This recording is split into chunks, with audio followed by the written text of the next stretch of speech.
नाज़रीन अस्सलाम वालेकुम। नाज़रीन, डॉक्टर दानिश प्रोग्राम जवाब चाहिए के साथ हाज़िर है।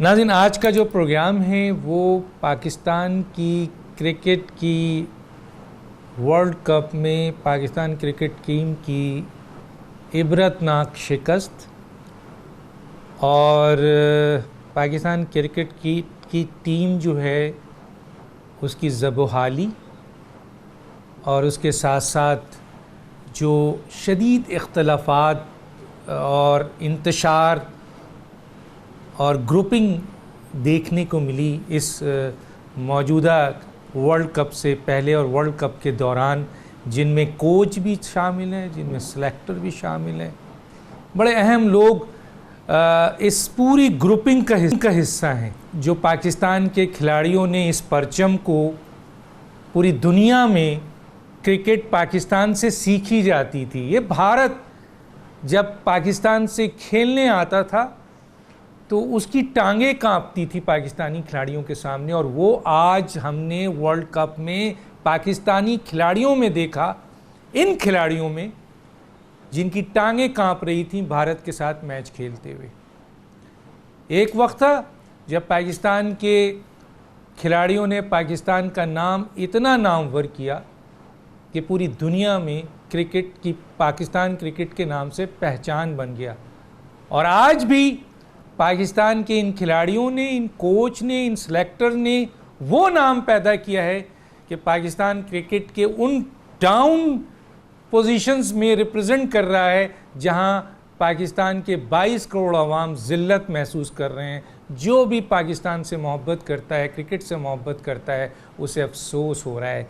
इस इशू के ऊपर बात करेंगे। दो अहम केस भी हम ज़रूर आज डिस्कस करेंगे, जस्टिस क़य्यूम का भी और उमर अकमल ने जो ऑन एयर बयान दिया था आपके मैच फिक्सिंग का, और उसने कहा भारत से जब भी मैच होता है हमारी टीम को अप्रोच की जाती है, और फिर जस्टिस क़य्यूम में तो बड़े नामी गिरामी लोगों के ऊपर जो है वो इस 155, ये है मेरे पास वो जस्टिस क़य्यूम की 155 सफ़े पे इस रिपोर्ट ने पाकिस्तान के उन चंद नामी गिरामी क्रिकेटर्स को बेनकाब किया जिन्होंने मुल्क का नाम बेचा। लेकिन अफसोस की बात यह है कि इस रिपोर्ट पे अमल दरामद नहीं हुई, जिसकी बुनियाद पर आज भी वो क्रिकेटर पाकिस्तान में अहम ओहदे पे हैं और पाकिस्तान के क्रिकेट को चला रहे हैं।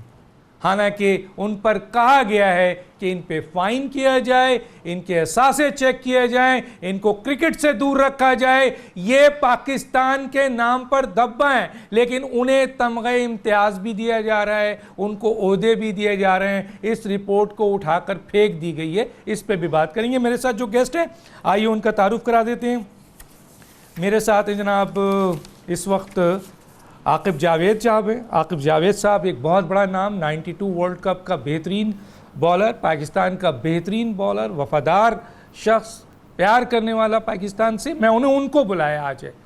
मेरे पास बहुत खिलाड़ी, बहुत सारे लोग थे, लेकिन मैंने उन दो खिलाड़ियों को बुलाया जिन्होंने पाकिस्तान को नाम दिया और इज़्ज़त दी और पाकिस्तान को पहचान दिया। आकिब जावेद साहब, आपका बहुत शुक्रिया सर, आपने ज्वाइन किया। मेरे साथ है दूसरा एक बहुत बड़ा नाम, मोहसिन हसन खान, साबिक टेस्ट क्रिकेटर, साबिक कोच, साबिक चीफ सेलेक्टर। क्या चीफ सेलेक्टर थे मोहसिन हसन खान साहब। दोनों शख्सियत हमारे साथ हैं। जनाब आकिब जावेद साहब, सबसे पहले आपसे बात शुरू करता हूँ। मेरी आवाज़ आ रही है सर आपको? जी जी बिल्कुल आ रही है। क्या हाल चाल है आपके? आकिब जावेद साहब बिल्कुल खैरियत। सबसे पहला सवाल तो मैं पूछूंगा सर, और आप दोनों वो शख्सियत हैं कि जो ब्लंट बोलते हैं सर, साफ बोलते हैं, बिल्कुल मेरिट पे बोलते हैं। हमने चूज़ इसीलिए किया सर। तो हम सबसे पहले आपसे आते हैं सर, ये जो वर्ल्ड कप हुआ जिसमें 10 पहले मैच में ऑस्ट्रेलिया और इंग्लैंड के ख़िलाफ़ कंटिन्यूस पाकिस्तान हारा, बुरी तरीके से हारा। फिर वर्ल्ड कप में हमने इंग्लैंड वेस्ट इंडीज़ के साथ भी हशर देखा, उसके बाद हमने आपके इंडिया के साथ हशर देखा। इस टीम के बारे में थोड़ा सा मैं जानना चाहूँगा सर, आप इस टीम को, इसके कोच को, इसके सिलेक्टर को कैसे देखते हैं सर? देखिए, एक चीज़, लोग जब इंडिया और पाकिस्तान का मैच आता है तो हम सब ज़्यादा इन्वॉल्व हो जाते हैं। हम गलत फहमी खुद ही पैदा करते हैं, खुद ही से एक्साइटमेंट लेने की कोशिश करते हैं और सोचते हैं कि पाकिस्तान इंडिया का मैच है तो पाकिस्तान ही जीतेगा। अगर आप देखें तो मैं ये समझता हूँ कि सवाए चैम्पियंस ट्रॉफ़ी का जो मैच हम आई डोंट नो कैसे जीत गए, अच्छा खेले, वेरी गुड, फ़खर की आउटस्टैंडिंग इनिंग, हम जीत गए। उसके अलावा ये पिछले 15 साल से इंडिया के ख़िलाफ़ पाकिस्तान टीम आज तक नहीं मैच जीती। अगर आप इस टीम को देखें तो ये वो टीम है जो पिछले 2 साल से ये शोर मचाया जा रहा है।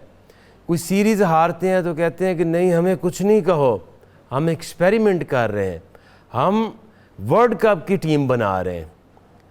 और इनसे कोई ये पूछे कि जो आपने पिछले 1 साल से या 2 साल से जिन लोगों को, यंगस्टर्स को आपने इंडक्ट किया, उनको लेके चले, और इंग्लैंड के जो इस वर्ल्ड कप से पहले जो सीरीज़ हुई उसमें आप फिर उनके ट्रायल्स ले रहे हैं।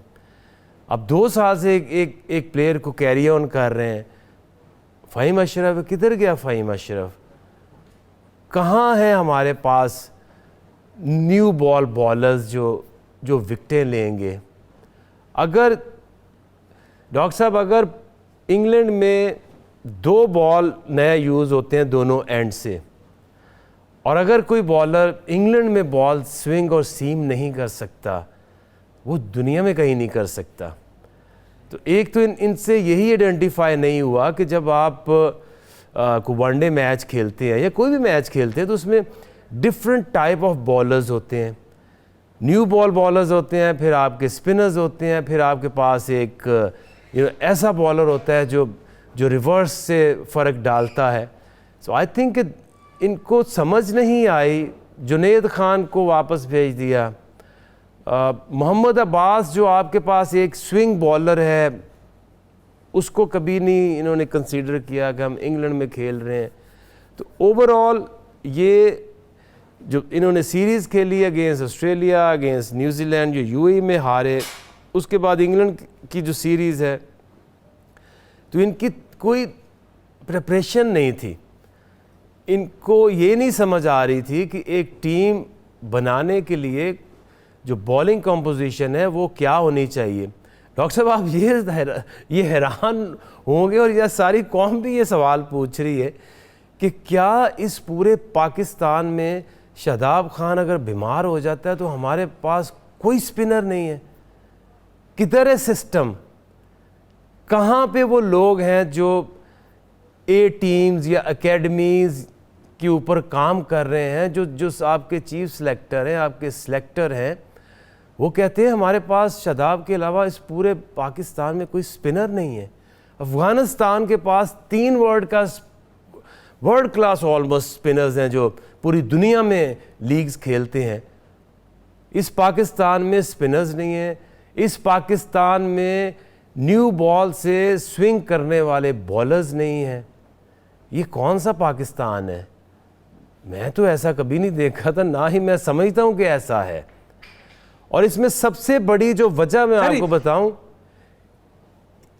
बताऊं, ये वजह क्या है? वजह है फॉरेन कोचेस। ये आप अभी का टेन्योर देखें। सर, मैं फॉरेन कोचेस पे आऊंगा, मैं फॉरेन कोचेस पे आऊंगा, आपसे बात करूंगा। मुझे जरा ये बताइए, एक जमाना था हम पेस देखते थे पाकिस्तानी बॉलर का sir 90 mile per hour sir, ठीक है ना। इंडियन होते थे 70 पे। आज हम देखते हैं जनाब इंडियन 80 पे हैं, हमारे पेस कुछ भी नहीं है। और दूसरा सर, अजहर महमूद साहब पर ज़रूर कमेंट्स दीजिए।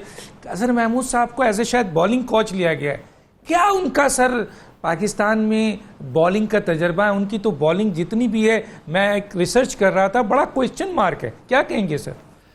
देखिए, मैं ये क्रिकेट ज़्यादा खेलना या आपका बहुत आउटस्टैंडिंग बॉलर या बैट्समैन होना, कोचिंग की तरफ जब आप आते हैं तो उसका असर ज़रूर पड़ता है, क्योंकि जब आपको एक बड़ा बॉलर या बड़ा बैट्समैन किसी प्लेयर को बताता है तो डेफिनेटली वो उसको गौर से सुनता है। लेकिन बात यह है कि ये उसी तरफ चीज़ें जाती हैं कि क्या अजहर महमूद को या मिकी आर्थर को या जो इनकी कोचिंग की जो टीम है, क्या उनको ये समझ नहीं है कि आपके पास जो बॉलर्स हैं न्यू बॉल बॉलर्स होने चाहिए, हमारे पास नहीं है। तो आप आइडेंटिफाई करने में फेल हैं और उनको ट्रेन करने में भी डेफिनेटली फेल है। वहाब रियाज को, ये कौन सा दुनिया का मुल्क है और कौन सी टीम है? वहाब रियाज आखिरी दफ़ा चैम्पियंस ट्रॉफी में 2 साल पहले खेले थे, उसके बाद वो कभी पाकिस्तान से नहीं खेले वनडे इंटरनेशनल, और वर्ल्ड कप में डायरेक्ट आप उनको डाल रहे हैं। एक बच्चा PSL में हमने देखा, हसनैन, उसने कोयटा से उसने बॉलिंग की, वो 2 मैच खेला, उसने बॉल तेज़ किए, 150 तक वो पहुंचा। कैन यू बिलीव ये किस किस्म की क्रिकेट हम चला रहे हैं कि PSL में एक बच्चा आता है और वो 2 मैचों में 1 विकेट लेता है और उसको पाकिस्तान टीम में और वर्ल्ड कप की टीम में आप सेलेक्ट कर लेते हैं। ये सारे के सारे जो लोग हैं ये सिर्फ और सिर्फ ओहदा लेना चाहते हैं, काम किसी ने नहीं करना। अगर ये हसनैन जो बॉलर है, अगर ये पाकिस्तानी बॉलर है, ये कोई युगांडा से तो नहीं आपने इंपोर्ट किया, तो ये खेला होगा कोई अंडर 19 या फर्स्ट क्लास या कोई चीज़ खेला होगा। इसको आइडेंटिफाई क्यों नहीं किया गया? अगर किया गया तो किस परफॉर्मेंस के ऊपर आपने उसको वर्ल्ड कप में सिलेक्ट किया? वहाब रियाज 2 साल क्रिकेट ना खेली पाकिस्तान से, तो ये कैसे सिलेक्शन हो गई? ये कौन फैसले कर रहा है?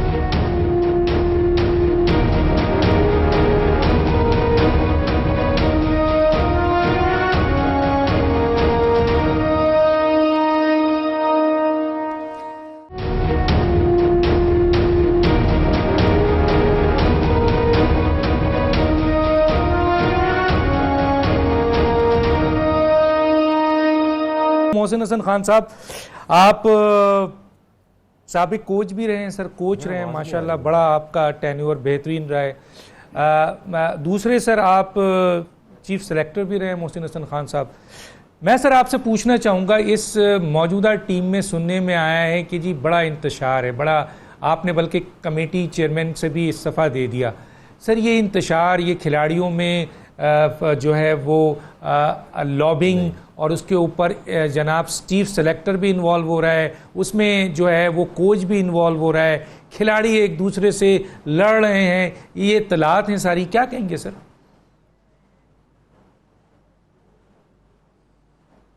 डॉक्टर दानिश, पहले तो आपको, आकिब को और सारे नाज़रीन को मेरी तरफ से अस्सलाम वालेकुम। देखिए, अभी आकिब ने जो बातें कही बिल्कुल लॉजिकल बातें कही, मैं उनको रिपीट नहीं करूँगा, इसलिए कि रिपीट करने को फ़ायदा नहीं है। आज सही बात उन्होंने की, उसको काफ़ी हद तक मैं सेकंड करूँगा। सबसे बड़ी बात है डॉक्टर दानिश, अकाउंटेबिलिटी। जब आप देखते हैं कि आपकी अकाउंटेबिलिटी नहीं हो रही, तो फिर आप लिबर्टीज़ लेना शुरू कर देते हैं, चाहे वो सिलेक्शन की तरफ हो, चाहे वो कोचिंग की तरफ हो, चाहे वो कप्तानी की तरफ हो, चाहे खेल की तरफ, पूरी टीम की तरफ, मतलब उसमें इन्वॉल्व हो। प्लेयर्स की ड्रेसिंग रूम में अकाउंटेबिलिटी नहीं है और प्लेयर और उनकी अकाउंटेबिलिटी ऊपर नहीं हो रही। मैंने जब चेयरमैन से मैं मिला था, मिस्टर एहसान मानी, बहुत अच्छे, बहुत ही नफीस इंसान हैं, मैंने कहा था कि देखिए सर, हार की एक वजह होती है, जीत की एक वजह होती है। जीतती है टीम, शाबाशी देते हैं, लेकिन जीत की एक वजह होती है। हार की भी वजह होती है कि क्यों हार रहे हैं लगातार, सीरीज़ पे सीरीज़, और हर दफ़ा, जैसे अभी आकिब ने कहा, बिल्कुल ठीक कहा। और आकिब मेरे साथ, डॉक्टर दानिश, आपको कहता जाऊँ, जब मैं कोच था तो ख़ास तौर पे जब हमने इंग्लैंड का वाइट वॉश किया था, तो आकिब ने मुझे एज ए बॉलिंग कोच हमारी टीम को ज्वाइन कर लिया था। एजाज़ अहमद दूसरा मेरे साथ फील्डिंग कोच थे। तो ये जो कोचिंग की टीम होती है, ये एक तरह से ये ग्राउंड में नहीं खेलती, ये लड़कों के साथ यहाँ खेलती है, दिमाग से उनको तगड़ा करती है, दिमाग से उनको प्लानिंग देती है, उनको स्ट्रैटेजी देती है, उनको ऑफ द फील्ड इतना स्ट्रॉन्ग करती है अकॉर्डिंग टू दी ऑपोजिशन। और ये जो आप झगड़े वगड़े की बात कर रहे हैं, देखिए मैं एक चीज़ में बिलीव करता हूँ, जब मेरी टीम ज्वाइन की थी तो उस वक्त भी हालत ये थी कि डॉक्टर दानिश टीम बिखरी भी मुझे मिली थी। एजाज़ भट्ट साहब का वो ज़माना था जब उनके साथ उन्होंने मुझे चीफ सेलेक्टर से हेड कोच बनाया, मैंने टीम को जोड़ा। टीम को सबसे पहली बात मैंने जोड़ा कि देखो बेटा, ये पाकिस्तान की टीम है, किसी के घर की टीम नहीं है। इस पाकिस्तान की टीम के साथ कोई नहीं खेलेगा, इसलिए जो पाकिस्तान की टीम के साथ खेलने की कोशिश करेगा उसे मैं टीम से हटा दूंगा। और मैं यूनुस खान, मिसबा, ये सीनियर प्लेयर थे, उसके बाद अज़हर अली, असद शफीक और आते आते जुनैद खान सीनियर मोस्ट। मैंने कहा 4 फ्लाइटें चलती हैं दुबई से, जब हम यूएई में सीरीज़ खेल रहे थे। पहली सीरीज़ जब मैंने श्रीलंका के खिलाफ शुरू की थी, तीनों फॉर्मेट जीते, फिर बांग्लादेश जाके बांग्लादेश को तीनों फॉर्मेट में हराया, फिर इंग्लैंड का आके वाइट वॉश किया। तो शुरू में मैंने कहा था 4 फ्लाइट चलती हैं दुबई से रोज़ अबू धाबी से पाकिस्तान के लिए। नेक्स्ट फ़्लाइट पे वो लड़का होगा जो टीम के साथ खिलवाड़ करेगा, यानी कि पाकिस्तान की इज़्ज़त के साथ खिलवाड़ करेगा। जब आप ये एक मैसेज और पास ऑन हो गया, और माई मस्ट से कि अल्लाह का करम है डॉक्टर दानिश, लड़कों ने कमाल का रिस्पांस किया, पूरे सीनियर से लेके सब जूनियर। फिर आकिब ने भी हमारी टीम को ज्वाइन कर लिया था, इसने भी बहुत ज़बरदस्त पार्टिसिपेशन दी, अपना इनपुट दिया। हमारा आकिब एक पाकिस्तान का बहुत ही ज़बरदस्त फास्ट बॉलर, इसने खिदमत दी अपनी। तो ये टीम वर्क है, और टीम वर्क सबसे पहले ये पाकिस्तान की टीम है। हार जीत खेल में होती है डॉक्टर दानिश, बिल्कुल मैं इसको मानता हूँ। और मैं अपने प्लेयर्स को कहता है देखो बेटा, हार जीत होती है, आज लड़के खेलना। मैंने अपनी क्रिकेट खेली शुरू की, फिर इमरान खान कैप्टन बन के आ गया, उसकी कैप्टनसी में हमारा बड़ा अच्छा एक वो गया कि हमने फाइट करना है हर उस पर। आकिब ने भी इमरान खान के साथ आई थिंक क्रिकेट आखिर तक खेली, फिर आकिब ने अपने आप को बड़े ज़बरदस्ती वो किया। तो हमारी जो ब्रिंगिंग ये थी कि पाकिस्तान के लिए खेलना है सिंसेरिटी से, ईमानदारी से, और मेरिट के ऊपर खेलना है। और कोई जब मैं खेल रहा था मुझे कोई सिफारशी नज़र नहीं आता था। जब मैं कोच बना, जब मैं चीफ सेलेक्टर बना, मैंने चीफ सेलेक्टर बन के अपनी टीम से कहा कि अगर किसी ने मुझसे सिफारिश की बात की तो मैं उसे सिलेक्शन टीम से निकलवा दूंगा। टीम में जब मैं कोच बना, मैंने कहा कि अगर मुझसे सिफारिश की कोई बात हुई, मैं सिफारशी एक प्लेयर नहीं खिलाऊंगा, इसलिए कि ये मेरे और आपके घर की टीम नहीं है, ये हमारे पाकिस्तान की टीम है। उस चीज़ ने, ये चीज़ होती है जो एक कोचेस करते हैं। कोचेस मेंटली लड़कों को तगड़ा करते हैं उनके खेल के हिसाब से, कि उनको चिट्स एंड बिट्स। देखिए इस लेवल पे कोई क्रिकेट कोच मैं या आकिब या कोई भी और दूसरा बैट्समैन या बॉलर क्रिकेट नहीं सिखाता टेस्ट लेवल पे, इंटरनेशनल लेवल पे। छोटे छोटे पॉइंट्स अगर गलती होती हैं उन्हें सही कर दिया जाता है। अदरवाइज़ मेन चीज़ क्या है, मेंटल टफनेस उनको मेंटली तगड़ा करता है। गेम प्लान्स देता है कैप्टन के साथ बना के, जो पूरी टीम को समझाते हैं, उसको इम्प्लीमेंट किया जाता है। गेम प्लान ज़बरदस्त बन जाए डॉक्टर दानिश ड्रेसिंग रूम में, और इम्प्लीमेंट ना हो उसका कोई फ़ायदा नहीं है। तो मैं ये कोशिश करता था कि मैं अपने लड़कों को, कप्तान को ख़ास तौर पे, मिसबा को मैं कहूँगा, Yunus Khan also senior player, जिसको मैंने जिम्मेदारी दी हुई थी कि एज अ सीनियर प्लेयर तुमने पूरा हेल्प आउट करना है कप्तान को, पूरी टीम को, और मैं टीम के साथ। और देखिए एक बात और यहाँ कहता जाऊँ, कोच ग्राउंड में आपको नज़र नहीं आता, लड़कों की बॉडी में नज़र आता है। जब वो जान मार रहे होते हैं, वो गिर रहे होते हैं, 100% एफर्ट दे रहे होते हैं। हार जीत आ गया, 100% एफर्ट दें। हमारी इतनी प्यारी खूबसूरत कौम है कि अगर टीम हमारी लड़के खुदा न खास्ता कोई मैच हार जाए, हमारी कौम उसका बुरा नहीं मनाती, कोई भी कौम नहीं बुरा मनाती। लेकिन आप प्लेट में रख के किसी को दे दें, और यही बात मैंने मैसेज पास ऑन कर दिया था, जिस लड़के ने अपना ऑन द फील्ड और ऑफ द फील्ड अपना 100% नहीं दिया, खेल के हिसाब से, डिसिप्लिन के हिसाब से, वो हमारी टीम का हिस्सा नहीं होगा। तो ये बातें होती हैं डॉक्टर दानिश, जो अगर मैसेज। सर एक सवाल जरा पूछना चाहता हूँ, एक सवाल लगता है, यहाँ एक सवाल पूछना चाहता हूँ, एक सवाल पूछना चाहता हूँ सर। आप चीफ सेलेक्टर रहे हैं सर, जो मेरी मालूमात है, जितना मैं जानता हूँ कि सर चीफ सेलेक्टर एक टीम सेलेक्ट करके जो है वो कप्तान को दे देता है सर। वो हर टूर पे टीम के साथ नहीं होता, वो ग्राउंड में जाती हुई टीम को सिलेक्ट नहीं करता, वो कप्तान पे प्रेशर नहीं देता, वो एक दफ़ा सिलेक्ट करके दे देता है सर। ये इंजमामुल हक साहब, मैं क्लियर पूछ रहा हूँ सर, इंजमामुल हक साहब साउथ अफ्रीका में भी मौजूद हैं, यूएई में भी मौजूद हैं, इंग्लैंड में भी मौजूद हैं, ऑस्ट्रेलिया में भी मौजूद हैं। ये चीफ सेलेक्टर का काम होता है सर? डॉक्टर दानिश बिल्कुल नहीं। एक दफ़ा चीफ सेलेक्टर ने या सिलेक्शन कमेटी ने कप्तान को और कोच को team they the, that's it. Until unless tour पे कोई ज़रूरत पड़ जाए, किसी बात की कंसल्टेशन हो जाए, वो भी टेलीफोन पे बात हो जाती है। किसी को अगर भेजना हो, वो भी टेलीफोन पे बात हो जाती है। इसलिए कि वो रिजर्व में लड़के पॉइंट आउट कर लिए जाते हैं कि भाई ये लड़का अगर हमें ज़रूरत पड़ गई तो ये हमें भेज देना ही करते हैं। तो जाने की कोई ज़रूरत नहीं है। अब मैं नहीं जानता, इसके ऊपर मेरा डिस्कशन नहीं हुआ क्रिकेट बोर्ड में, और मैंने 3 दफ़ा मीटिंग्स भी कॉल करने की कोशिश की, कोई ना कोई मजबूरी आ गई वहाँ पे कि अभी कोचेस को वापस जाना है, वो थक गए, मेंटल होम सिक हो गए।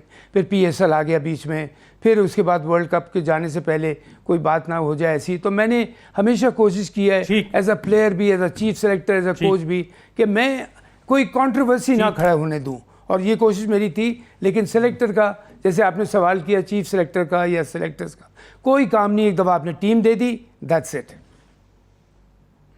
ठीक है सर, मैं आगे बात करूंगा, एक छोटा सा ब्रेक लेता हूं, और ब्रेक यकीनन मैं ये सवाल ज़रूर रखूंगा कि फॉरेन कोचेस की क्या ज़रूरत है, उनकी कारकर्दगी क्या है जब पाकिस्तान के पास इतने बेहतरीन खिलाड़ी हैं, बड़ा नाम है, और वो लोग कोचेस पाकिस्तान के बनते हैं फॉरेनर जो अपने ही मुल्क में रिजेक्ट हो जाते हैं। इसके ऊपर सवाल करूंगा अपने दोनों साथियों से। एक छोटा सा ब्रेक लेते हैं, फिर वापस आता हूँ।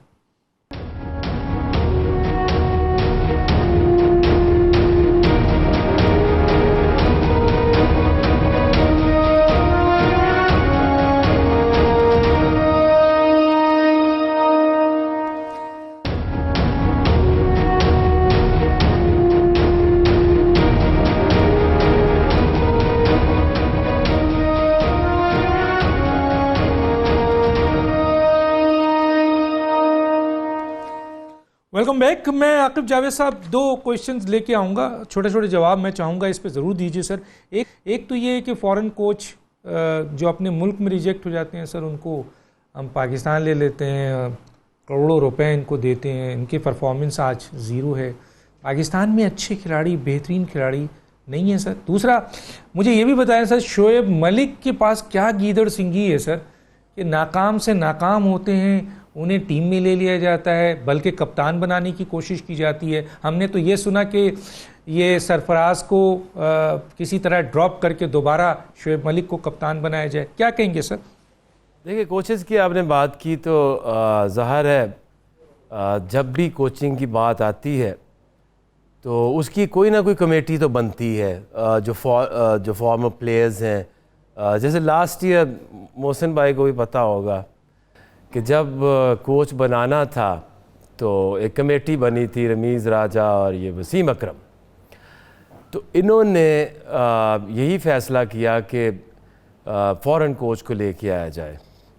उनके ख़्याल में जो पाकिस्तानी कोचेज़ हैं वो उनके होते हुए ये ग्रुपिंग और ये सियासत और उनके अपने एंगल्स आ जाते हैं। लेकिन वो क्यों उन्होंने कहा या क्यों फील किया या क्यों ऐसी बात की, क्योंकि जो रीसेंट पास में इस विकी आर्थर से पहले वकार यूनुस भी कोच रहे, लेकिन वकार यूनुस भी फॉरेन कोच ही थे। बात ये होती है कि जो कोच पाकिस्तान में रहता है वो तो कुछ ना कुछ, चाहे वो उसको समझे उसका एक्सपीरियंस कम है या उसकी समझ कम है, वो फिर भी बेहतर काम करेगा। उसकी वजह ये है कि अभी आप देखिएगा कि जैसे वर्ल्ड कप ख़त्म होगा, पाकिस्तान टीम जब पाकिस्तान में आएगी तो इसके साथ आपका कोई ना कोच होगा, ना ट्रेनर होगा, ना फिजियो होगा, ना बैटिंग कोच होगा, ना बॉलिंग कोच होगा। ये सारे के सारे पाकिस्तान से बाहर रहते हैं और इनकी कोशिश ये होती है, मोहसिन भाई आपको बिल्कुल इसके ऊपर मुझे लगता है सेकंड करेंगे, कि आपको प्लेयर्स को सिखाना है, उनकी स्किल्स को बेहतर बनाना है, तो वो टूर्स पे नहीं होगा। अब वर्ल्ड कप ख़त्म होता है तो आपका जो ऑफ सीज़न है 2-3 महीने, वो उन बच्चों के साथ, उन प्लेयर्स के साथ आपको काम करना पड़ता है। जब आप काम करेंगे तो आपको पता चलेगा कि कौन न्यू बॉल बॉलर है, कौन जो है वो मिडल में बॉलिंग करता है, कौन एंड में बॉलिंग कराएगा। अगर ये 3 महीने, ये सारा साल इधर रहें तो ये कैसे हो सकता है कि इनको स्पिनर ना मिलें। ये PSL में तो सारे दुनिया इन्वॉल्व होती है, पूरा क्रिकेट बोर्ड वहाँ पे दुबई में पहुँच जाता है। तो ये डोमेस्टिक जब मैचेस होते हैं तो वहाँ ये क्यों नहीं जाते? क्या पाकिस्तान में क्रिकेट नहीं होती? क्या पाकिस्तान में सारे तेज़ बॉलर बॉलिंग कराते, स्पिन बॉलर्स बॉलिंग नहीं कराते? तो इसलिए चाहे पाकिस्तानी या फॉरेन कोचेस, ये तो सवाल ही नहीं पैदा होता कि कोई फॉरेन कोच आके किसी भी पाकिस्तानी कोच से बेहतर काम कर सके, क्योंकि उसकी हमेशा कोशिश ये होती है कि मैं ऑस्ट्रेलिया कब जाऊंगा, मैं अपने घर कब जाऊंगा। तो ये तो एक चीज़ तय है। दूसरी आपने सवाल बात की थी शोएब मलिक की। देखिए डॉक्टर साहब, ये बड़ी सिंपल भी लगती है गेम, लेकिन ये इतनी सिंपल नहीं है। हमने इसमें टाइम गुजारा है, हमने काफ़ी मारें खाई हैं। मुझे तो जब एक टाइम पर पता चल गया था कि अब तू नहीं खेल सकता, तो मैंने चुपके से कहा, मैं मुझे माफ़ करे, मैं नहीं खेलता। अब एक ऐसी भी स्टेज आती है कि जब आप कोचिंग में 2002 से मैं प्रोफेशनल कोच हूँ, मैं और कोई काम नहीं करता, तो करते करते अंडर 15, 19 टीम पाकिस्तान का बॉलिंग कोच इधर उधर। लेकिन मुझे पता है कि मैं कोई ऐसी ख्वाहिश भी नहीं है, कोई ऐसी कोई गिला भी नहीं है किसी से, लेकिन ये जो माफिया है ये था, है और रहेगा। हर दौर में प्लेयर्स के नाम सामने आए। जस्टिस कयूम की रिपोर्ट उससे पहले भी, उसके बाद ये आमिर और ये जो आसिफ और सलमान बट का किस्सा, फिर शर्जील, फिर ये नासिर जमशेद, ये प्लेयर तो हमें नज़र आए इन्वॉल्व होते हुए। क्या कभी ये जानने की कोशिश की कि वो माफिया के लोग वो हैं कौन? क्योंकि आप पूरे पाकिस्तान के जो 22 करोड़ लोग हैं, या जो 2-3 लाख लोग क्रिकेट खेलते हैं, अब उनको हर वक्त ठीक करने की कोशिश करेंगे या उस तरफ भी सोचने की कोशिश करेंगे कि इस माफिया को कैसे ख़त्म किया जाए? वो मैंने आज तक नाम नहीं सुना, उसको आज तक नहीं पता चला कि वो कौन से लोग हैं जो इन हमारे बच्चों को ख़राब करते हैं, और वो फ्यूचर में अभी भी कर रहे हैं और फ्यूचर में भी करेंगे। सर मैं आगे चल के आपसे बात करूंगा, क्योंकि जस्टिस कयूम का जिक्र किया है, हमने उस रिपोर्ट को पढ़ा है, हमने ऑन एयर किया है, मैं पूछूंगा। उसमें तो बड़े नाम हैं सर, जिन लोगों का नाम आप ले रहे हैं जस्टिस कयूम की रिपोर्ट में है, उसके बावजूद उनको कोच बनाया जा रहा है, उनको क्रिकेट का अहम ओहदा दिया जा रहा है, उनको तमगे दिए जा रहे हैं। मैं इस पर आगे चल के आपसे बात करूंगा। मैं ज़रा आता हूं जनाब मोहसिन हसन खान साहब के पास। मोहसिन हसन खान साहब, क्या कहेंगी सर, पाकिस्तान के अंदर कोचेज़ जो है वो बेहतरीन कोचेज़ मौजूद हैं, आप जैसे खिलाड़ी मौजूद हैं, बड़ा नाम है। मैं पिछले दिनों ज़हीर अब्बास से बात कर रहा था, इसको बहुत सख्ती से कंडेम किया। बड़े नाम हैं, ज़हीर अब्बास है, जावेद मियादाद हैं, आकिब जावेद, आप, बहुत नाम है। तो क्या वजूहत है? ये कौन लोग हैं सर? ये वसीम अकरम हो या रमेश राजा हो या फॉरेन कोच लाते हैं? हालांकि इनमें से एक साहब का नाम जस्टिस कयूम में भी मौजूद है। फिर सर आप इस पर क्या कहेंगे सर? कोई कारकर्दगी भी नहीं है, ज़ीरो कारकर्दगी है।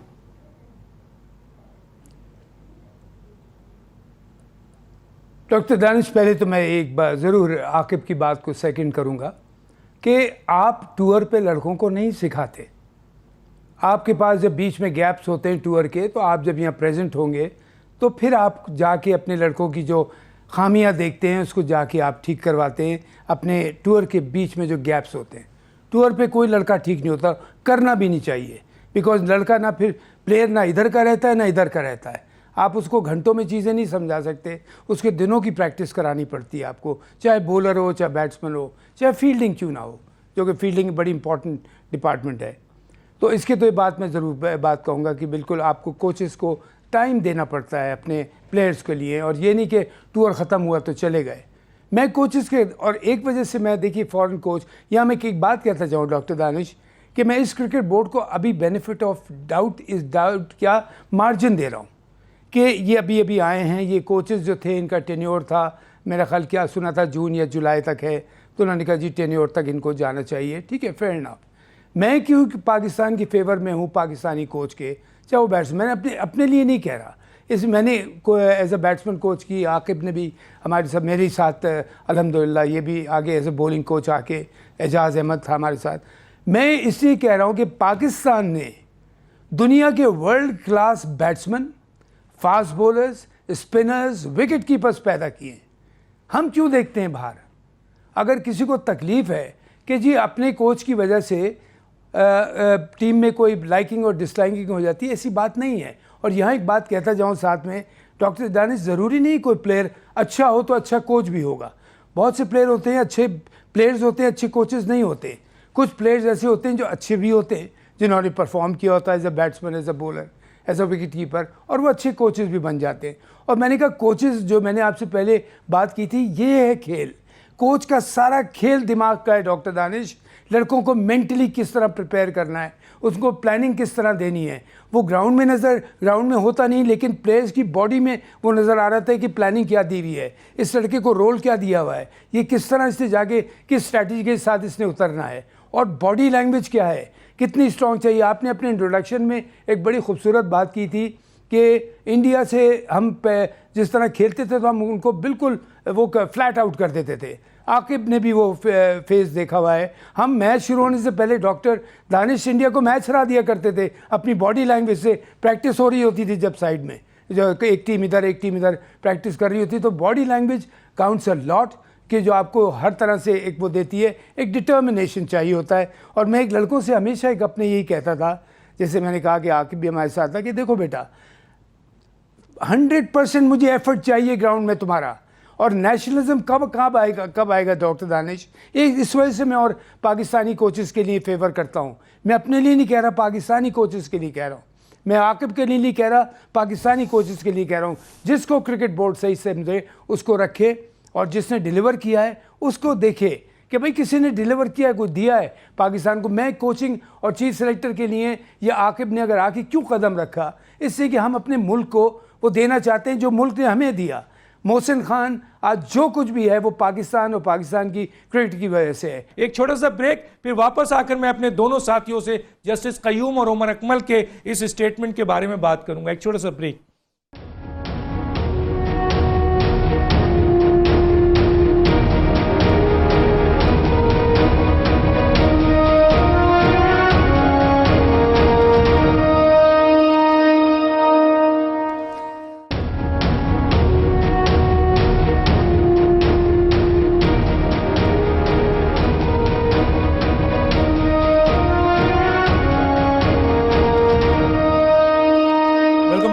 जिन लोगों के नाम आज के प्रोग्राम में जस्टिस कयूम के हवाले से आए हैं, अगर वो समझते हैं कि उनके पास बड़े पॉइंट्स हैं तो आए, वो हमारे प्रोग्राम में बैठें और हम पूरी इजाज़त देंगे, वो जो चाहें बात करें, पूरा मौका देंगे। जी जनाब मोहसिन हसन खान साहब, 4 मिनट मेरे पास आपके लिए है। जस्टिस कयूम की रिपोर्ट, और जो लोग आज पाकिस्तानी क्रिकेट के करता धरता बने हुए हैं, दरअसल ये वही लोग हैं जिसमें जस्टिस कयूम ने, जिनको क्रिकेट से अलग दूर रहने और इनके असासा चेक करने और इन बास पे ताहयात पाबंदी लगाने की बात की है। क्या कहेंगे? जी डॉक्टर दानिश, देखिए जब जस्टिस कयूम की रिपोर्ट आई थी तो मैंने उस वक्त कहा था कि प्लीज़ इस पर एक्शन ले लें, इसलिए कि अगर आपने एक्शन नहीं लिया तो फ्यूचर में बहुत नुकसान हो जाएगा। देख लीजिए वो नुकसान हो गया। इंग्लैंड के लॉर्ड्स टेस्ट में क्या फियास्को हुआ, PSL में हो गया। साउथ अफ्रीका पागल है जो उसने हांसी क्रॉनी अपने सुपरस्टार कैप्टन को लाइव बैन कर दिया। इंडिया क्या पागल है कि उसने अजहरुद्दीन अपने सुपरस्टार और जडेजा प्रभाकर अपने स्टार प्लेयर्स को लाइव बैन कर दिया। नेशनल लेवल से करप्शन ख़त्म कर दी। मुझे पूरी उम्मीद है कि इमरान खान के आने से इंशाअल्लाह जिस तरह दूसरे साइड पे सारी एहतसाब हो रहा है, वो क्रिकेट के मैदान में भी ज़रूर आएगा और क्रिकेट के मैनेजमेंट में ज़रूर आएगा। मुझे पूरी इस बात की उम्मीद है। मैं इसी वजह से क्यों डॉक्टर दानिश एक बात कहता हूँ हमेशा, मैं बात तो बहुत कहना चाह रहा था लेकिन टाइम शॉर्ट है। यकीन कीजिए मैं एक बात कहता हूँ, चाहे वो कोई भी फील्ड हो, चाहे वो क्रिकेट हो, चाहे वो पॉलिटिक्स हो, चाहे कोई भी फील्ड हो, don't play with Pakistan, play for Pakistan. Pakistan के साथ मत खेलो, पाकिस्तान के लिए खेलो।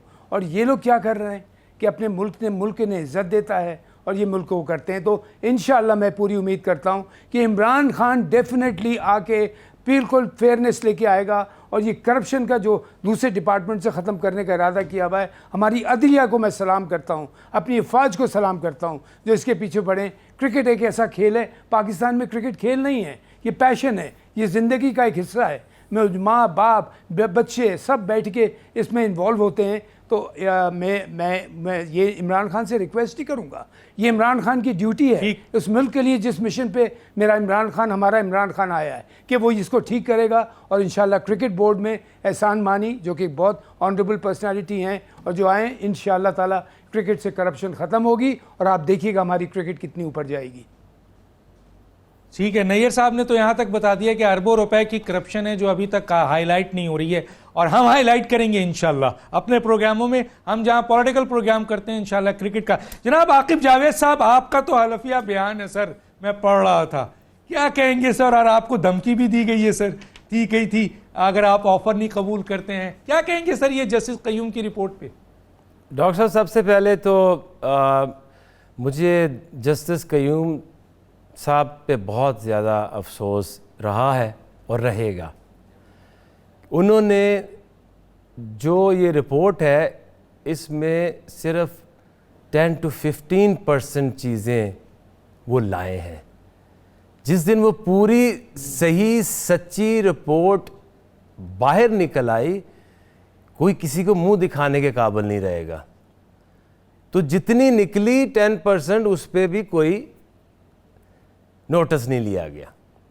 ये छोड़े, जिसने लेना नहीं लेना ये बाद की बातें हैं, लेकिन एक बड़ी अच्छी चीज़ मेरे दिमाग में आई है कि अगर उमर अकमल को किसी ने ऑफ़र की, वो कह रहा मुझे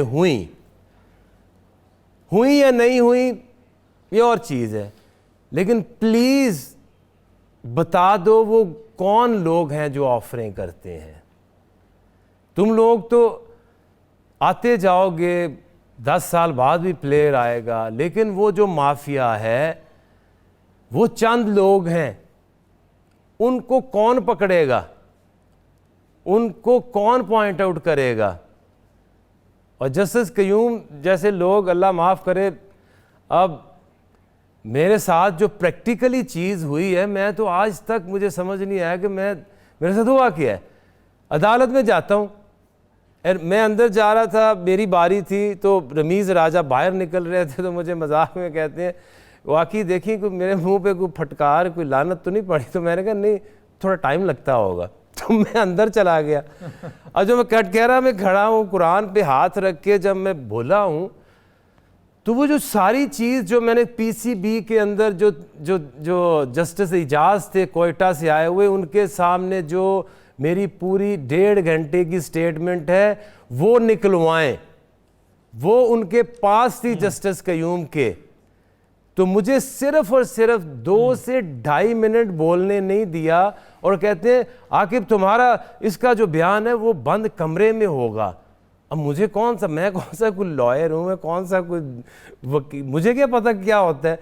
तो मुझे अंदर ले गए और जस्टिस क़य्यूम सामने बैठे हैं, राइट साइड पे इनके जो प्लेयर्स को डिफेंड कर रहे थे वकील बैठे हैं। अब वो जो मेरी रिपोर्ट मैंने पीसीबी में जो लिखवाई थी जस्टिस इजाज़ जो हैं वो कोयटा के, वो कहें कि देखिए इसने ये कहा है, तो इसलिए कहा है कि ये जेलस है, ये नहीं चाहता कि ये प्लेयर्स ना खेलें, इनको वो बाहर निकलवाना चाहता है, वो उनसे कंपटीशन ना रहे। तो मैंने कहा भाईजान ये क्रिकेट टीम है, ये स्क्वाश की टीम नहीं है, यहाँ 11 प्लेयर खेलते, 10 और भी खेलते हैं। 90% इस रिपोर्ट के अंदर जो चीज़ें हैं वो छुपाई गई हैं। ठीक है। मैं सर आकिब जावेद साहब, क्योंकि टाइम खत्म हो रहा है, जस्टिस क़य्यूम की रिपोर्ट के ऊपर एक दफ़ा और प्रोग्राम करूंगा, आपको मदऊ करूंगा और उस रिपोर्ट पे ही सारी बात करेंगे, और जो 90% छुपाई गई है वो हम आपसे लेना चाहेंगे, और मोहसिन हसन खान साहब को भी मदऊ करेंगे ताकि वो उसके ऊपर अपना तबसरा देखें। आप दोनों मेहमानों का बहुत शुक्रिया, नैयर साहब का भी शुक्रिया, डॉक्टर दानिश को याद दीजिए। अल्लाह हाफिज़।